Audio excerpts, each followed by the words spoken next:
دروازے پر آہستہ انداز میں دستک ہوئی۔ ذکریہ نے چونک کر دروازے کی طرف دیکھا۔ وہ اس وقت اپنے گھر کے صحن میں تھا۔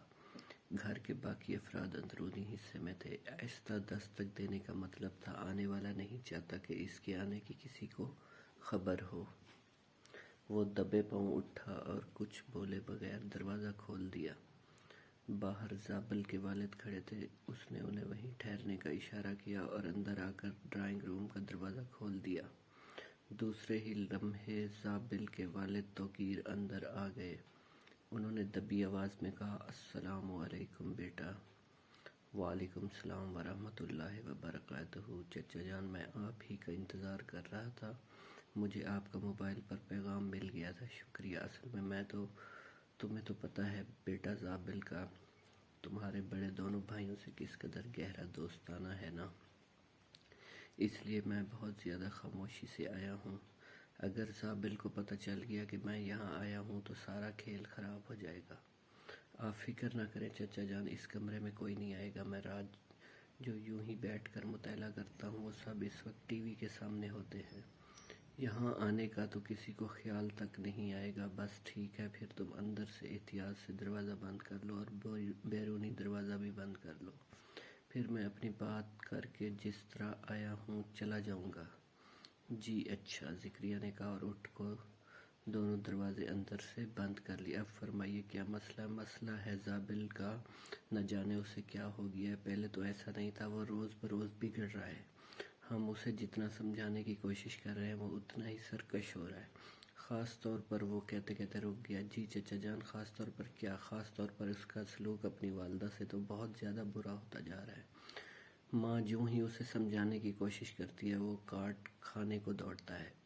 یوں لگتا ہے اپنی ماں پر ہاتھ اٹھا لے گا۔ ان حالات میں تمہارے پاس آیا ہوں۔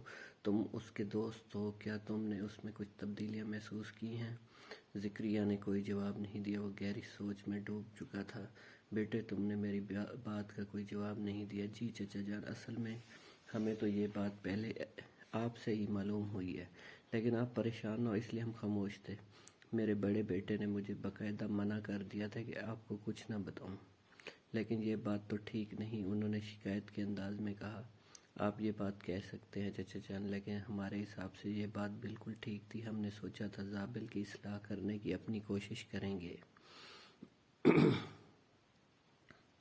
چچا جان، اپنے طور پر کام کرنے سے پتہ چلا لیا ہے اسے بگاڑنے میں کس کا ہاتھ ہے، لیکن افسوس ہم اس پر ہاتھ نہیں ڈال سکتے۔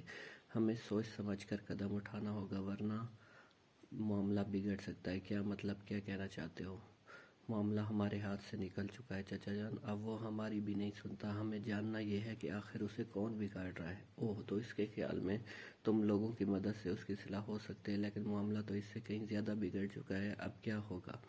ہم تینوں اس معاملے پر غور کر رہے ہیں۔ آپ میرے بڑے بھائیوں کی طرف سے پریشان نہ ہو، یہ معاملہ اب راز نہیں رہ گیا، انہیں بھی سب کچھ معلوم ہو چکا ہے۔ ہم انشاءاللہ 1-2 روز تک آپ کو یہ بتانے کے قابل ہو جائیں گے کہ اسے کون خراب کر رہا ہے۔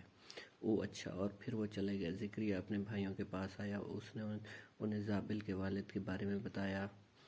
آج تم سے یہی بات کرنے والا تھا۔ میں نے اس نوجوان کا پتہ چلا لیا ہے جو اسے خراب کر رہا ہے۔ وہ ایک بہت ہی آوارہ لڑکا ہے، نشہ بھی کرتا ہے۔ بس ہمارا زابل اس کے جال میں آ گیا ہے۔ ہم زابل کو اس کے چنگل سے تو نہیں نکال سکتے کیونکہ اس آوارہ لڑکے کے تعلقات اور بڑے بڑے آوارہ لوگوں سے ہیں۔ اس طرح معاملہ ضرور بگڑ سکتا ہے۔ اس لیے ذکریہ کے بھائی کہتے کہتے رک گئے۔ اس لیے کیا بھائی؟ اس لیے میں ایسا ہی کام کر رہا ہوں کہ سانپ بھی مر جائے اور لاٹھی بھی نہ ٹوٹے۔ جی کیا مطلب؟ ذکریہ چونکا۔ میں چند دن بعد بتاؤں گا۔ چند دن گزرنے پر ذکریہ کے بڑے بھائی نے انہیں بتایا، زابل والا معاملہ سلجھ گیا ہے۔ اب تم زابل کے والد کو جا کر خبر سنا سکتے ہو کہ وہ اب نارمل ہو جائے گا۔ آخر کیسے بھائی جان؟ آپ نے کیا کیا ہے؟ میرا ایک دوست DIG ہے، بس میں نے اس سے کام لیا ہے۔ یہ بات کسی کو بھی بتانے کی ضرورت نہیں۔ وہ آوارہ لڑکا اور نہ جانے کتنے لڑکوں کو خراب کر رہا تھا۔ میرے اس دوست نے اس کا بہت ہی اچھا انتظام کر دیا ہے، لیکن کیا؟ یہ انہوں نے نہیں بتایا، ان کا اپنا کام ہے، ہمیں جاننے کی ضرورت بھی نہیں۔ تم چند دن زابل کے ابا جان سے ملنا، دیکھیں وہ کیا بتاتے ہیں۔ چند دن بعد ذکریہ کے والد سے بات ہوئی تو وہ بڑے خوش تھے۔ انہوں نے گرم جوشی سے ذکریہ کو گلے لگا لیا اور بار بار اس کا شکریہ ادا کرتے رہے۔